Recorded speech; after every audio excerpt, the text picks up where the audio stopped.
Hands up, who knows what a neutron star is? Okay, well, I'm going to spend 30 seconds telling you what a neutron star is. Neutron stars are amazing things. So you probably know at the end of like a star like our sun, over billions of years, maybe 5 billion years from now, will run out of fuel. Okay, so at the moment it's a ball of hydrogen, and it's burning that hydrogen internally by nuclear reactions. But eventually that hydrogen is used up. It gets turned into helium, and then the helium gets turned into carbon, and the carbon into silicon and stuff. You get this, it's basically a nuclear furnace which is generating these metals. But eventually your fuel runs out.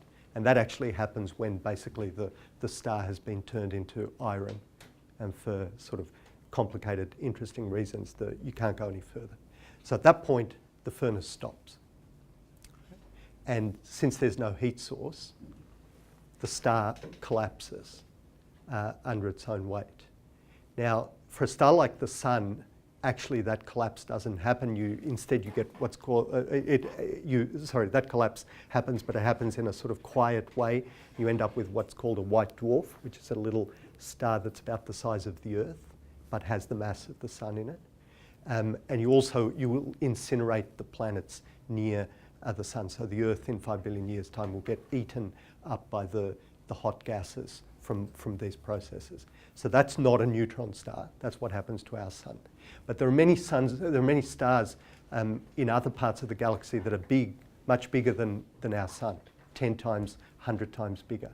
And they have a different end. When they run out of their fuel, they're so heavy, their gravity is so strong that they just collapse upon themselves.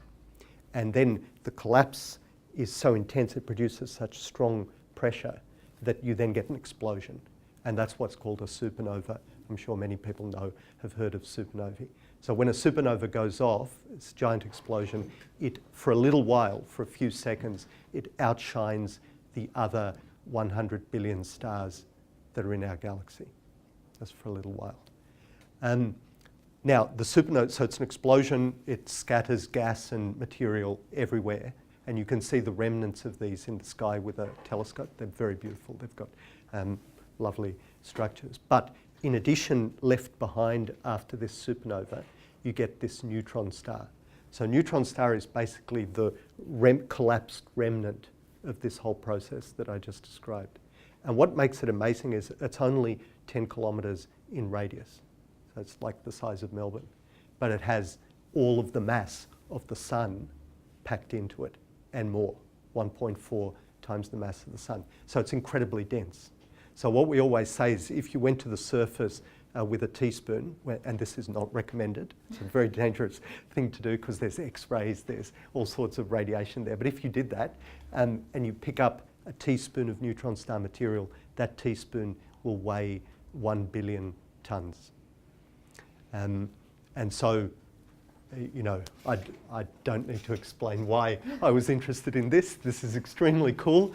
And there's a whole heap of stuff that you can learn about these things. They spin very fast. You can see they emit beams of radio waves like a lighthouse, and as they spin, and so you can see their pulses. When they were first discovered in the 1960s, from their radio pulses, people thought maybe it's an extraterrestrial civilization. And it was only, which is a natural thing. I mean, if you see this thing coming once every second with monotonous regularity from a long way away, what else would you think? But it turns out they're not. They're collapsed stars. And there's amazing things to learn about them. I'm still very interested in this question because you guys may not know, but there's an experiment underway at the moment in the US and in Europe called LIGO, and this is going to measure vibrations of space that were predicted by Einstein, called gravitational waves. And these neutron stars, so you'll definitely hear about this when it happens because it'll be in all the papers. It's going to be literally one of the discoveries of the century. And neutron stars are very closely related to that. They make these gravitational waves.